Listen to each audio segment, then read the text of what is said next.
स्वाध्याय इयत्ता 5वी. विषय मराठी. पाठ क्रमांक 4. सावरपाडा एक्सप्रेस. कविता राऊत. प्रश्न पहिला. एका वाक्यात उत्तरे लिहा. अ. कविताने कोणत्या स्पर्धेत भारताचा दबदबा निर्माण केला? उत्तर. कविताने राष्ट्रकुल आणि आशियाई क्रीडा स्पर्धेत भारताचा दबदबा निर्माण केला. आ. कविताला कशामुळे दिलासा मिळाला? उत्तर. चीनमधील गुआंगझू येथे आशियाई क्रीडा स्पर्धा झाली. त्यावेळी 10,000 मीटर धावण्याच्या स्पर्धेत कविताचे सुवर्ण पदक एका सेकंदाने हुकले होते. त्यामुळे निराश झालेल्या कविताची आईने समजूत काढली. यामुळे कविताला दिलासा मिळाला. ई. कविताचे पाय कशामुळे कणखर बनले? उत्तर. कष्टप्रद अनुभवांमुळे कविताचे पाय कणखर बनले. ई. कविताचे वेगळेपण विजेंद्र सिंग यांनी केव्हा ओळखले? उत्तर. जेव्हा कविताने जिल्हास्तरीय शालेय क्रीडा स्पर्धेत धावण्यात प्रथम क्रमांक मिळवला तेव्हा प्रशिक्षक विजेंद्र सिंग यांनी तिचे वेगळेपण ओळखले. उ. कविता आपल्या त्रासाबद्दल आईला का सांगत नाही? उत्तर. आईला उगीच वाईट वाटेल म्हणून कविता आपल्या त्रासाबद्दल आईला सांगत नाही. उ. कविता कोणत्या धावपटूला आदर्श मानते? उत्तर. कविता पी.टी. उषा या धावपटूला आदर्श मानते. ए. कोणत्याही खेळाडूसाठी कोणती गोष्ट महत्त्वाची असते? उत्तर. कोणत्याही खेळाडूसाठी शारीरिक व मानसिक तंदुरुस्ती महत्त्वाची असते. प्रश्न दुसरा. 2-3 वाक्यात उत्तरे लिहा. अ. कविता राऊतला सावरपाडा एक्सप्रेस का म्हणतात? उत्तर. कविता राष्ट्रकुल व आशियाई क्रीडा स्पर्धांतून आंतरराष्ट्रीय धावपटू म्हणून उदयाला आली. सावरपाडासारख्या दुर्गम भागातील एक मुलगी जलद धावणारी धावपटू म्हणून नावारूपाला आली. त्यामुळे तिला सावरपाडा एक्सप्रेस म्हणतात. आ. कविता विजेंद्र सिंग यांच्या घरी का राहू लागली? उत्तर. आपल्या कारकिर्दीच्या सुरुवातीस कविताला नाशिक येथे धावण्याचा सराव व हर्सुल येथे शिक्षण अशी धावपळ करावी लागत होती. या ओढाताणीतून सुटका म्हणून विजेंद्र सिंग यांनी तिला 11वी साठी भोसला मिलिटरी कॉलेजमध्ये प्रवेश मिळवून दिला व आपल्या कुटुंबासोबत आपल्या मुलीप्रमाणेच ठेवून तिचा येथे राहण्याचा प्रश्न देखील सोडवला. पुढील शिक्षण आणि धावण्याचा सराव यासाठी कविता प्रशिक्षक विजेंद्र सिंग यांच्या घरी राहू लागली. ई. हर्सुल सावरपाडा परिसराला कविताचा अभिमान का वाटतो? उत्तर. कविता ही आंतरराष्ट्रीय स्तरावरील धावपटू हर्सुल सावरपाडा परिसरात लहानाची मोठी झाली आहे. तिच्या यशामुळे हर्सुल सावरपाडा परिसराचे नाव सर्वत्र झाले.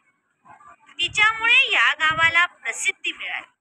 म्हणून हर्सुल सावरपाडा परिसराला कविताचा अभिमान वाटतो. ई. आपली लेक खूप मोठी झाली आहे असे सुमित्राबाईंना का वाटते? उत्तर. नवी दिल्ली राष्ट्रकुल स्पर्धा कविताने जिंकली. विजयी झाल्यानंतर कविता आपल्या गावी येणार होती. हजारो जण तिचे कौतुक करण्यासाठी उपस्थित होते. आपल्या मुलीची कीर्ती, तिला सत्कारासाठी घेऊन जाण्यास येणाऱ्या आलिशान गाड्या, पत्रकारांचा गराडा, हे सारे पाहून आपली लेक खूप मोठी झाली आहे असे सुमित्राबाईंना वाटते. कविताचे आई वडील कविताच्या यशाचे श्रेय विजेंद्र सिंग यांना का देतात? उत्तर: नाशिक जिल्हास्तरीय शालेय स्पर्धेत कविताला धावण्यात प्रथम क्रमांक मिळाला. तिच्या पायांमधली दोन प्रशिक्षक विजेंद्र सिंग यांनी ओळखली. तिच्या शिक्षणाची व राहण्याची जबाबदारी विजेंद्र सिंग यांनीच घेतली. तिला आंतरराष्ट्रीय धावपटू करण्यात विजेंद्र सिंग यांनीच खूप प्रयत्न केले. म्हणून कविताच्या यशाचे श्रेय तिचे आई वडील विजेंद्र सिंग यांनाच देतात. कविताकडून तुम्ही कोणती प्रेरणा घ्याल? उत्तर: आपल्या ध्येय प्राप्तीसाठी कमालीची जिद्द असावी. ही प्रेरणा आम्ही कविताकडून घेऊ. प्रश्न तिसरा. खालील प्रमाणे प्रत्यय लावून नवीन शब्द लिहा. त्याआधी आपण प्रत्यय म्हणजे काय हे जाणून घेऊया. मूळ शब्दांच्या पुढे जे शब्द जोडून येतात त्यांना प्रत्यय म्हणतात. उदाहरणार्थ, मोठे. मोठे या शब्दाला पणा हा शब्द जोडल्यानंतर मोठेपणा शब्द तयार होतो. या शब्दामध्ये पणा हे प्रत्यय आहे. पण, वेगळेपण, लहानपण. दार, चमकदार, बहारदार. पणा, कमीपणा, शहाणपणा. पणी, लहानपणी, जागेपणी. ईक, आर्थिक, व्यावहारिक. ईत, अखंडित, सदोदित. प्रश्न चौथा. खालील शब्दसमूहाचा वाक्यात उपयोग करा. तिला पण गावकऱ्यांनी मदत केल्यामुळे त्याला दिलासा मिळाला. गराडा पडणे. पुढारी गावात येतात त्यांच्या भोवती लोकांचा गराडा पडला. कणखर बनणे. दररोज व्यायाम केल्यामुळे राजूचे शरीर कणखर बनले. ओढाताण होणे. शेतातले काम व शाळा यामध्ये मोहनची फार ओढाताण होते. नात्यातली वीण गहिरी असते. सोनल आणि मीना यांच्यातील मैत्रीच्या नात्याची वीण गहिरी आहे. वणवण सहन करणे. सुधीरला स्वतःचे पोट भरण्यासाठी दिवसभर वणवण सहन करावी लागते. प्रश्न पाचवा. समान अर्थाचे शब्द लिहा. माय, आई. लेक, मुलगी. बळ, शक्ती. गहिरे, खोल. क्रीडा, खेळ. वडील, बाप. प्रश्न सहावा. तुम्हाला वैयक्तिक खेळातील कोणता खेळ अधिक आवडतो? तो का आवडतो? उत्तर: या ठिकाणी तुम्हाला आवडणाऱ्या वैयक्तिक खेळाचे नाव लिहा व तो का आवडतो त्याचे कारण लिहा. जसे, मला आवडणारा वैयक्तिक खेळ म्हणजे उंच उडी. कारण उंच उडी हा खेळ आव्हानात्मक असल्याने मला आवडतो. प्रश्न सातवा. तुम्हाला मैदानी खेळ आवडतात की बैठे खेळ? की दोन्ही? ते खेळ का आवडतात ते थोडक्यात लिहा. या ठिकाणी तुमच्या आवडीप्रमाणे उत्तराचे लेखन करा.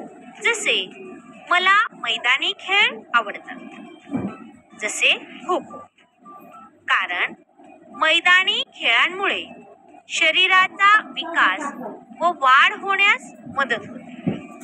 शारीरिक कार्यक्षमता वाढीस लागते. प्रश्न 8.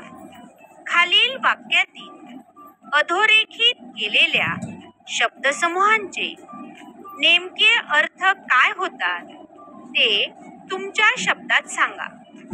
अ. तुमची गल्ली किंवा गाव कशाने वेढलेले आहे? अधोरेखित केलेला शब्दसमूह वेढलेले आहे म्हणजे गावाच्या भोवती काय आहे? आ. आपल्या राज्यातली अनेक शहरे धुराने वेढलेली आहेत. अधोरेखित शब्दसमूह धुराने वेढलेली आहेत म्हणजे शहरात धुराचे प्रमाण जास्त आहे. ई. अनेक मोठ्या इमारतींनी वेढलेली आहेत. ई. कार्यालयात अनिता मॅडम नेहमी फायलींनी वेढलेल्या असतात. अधोरेखित शब्दसमूह फायलींनी वेढलेल्या असतात म्हणजे अनिता मॅडमच्या अवतीभोवती नेहमी खूप फायली असतात. प्रश्न 9.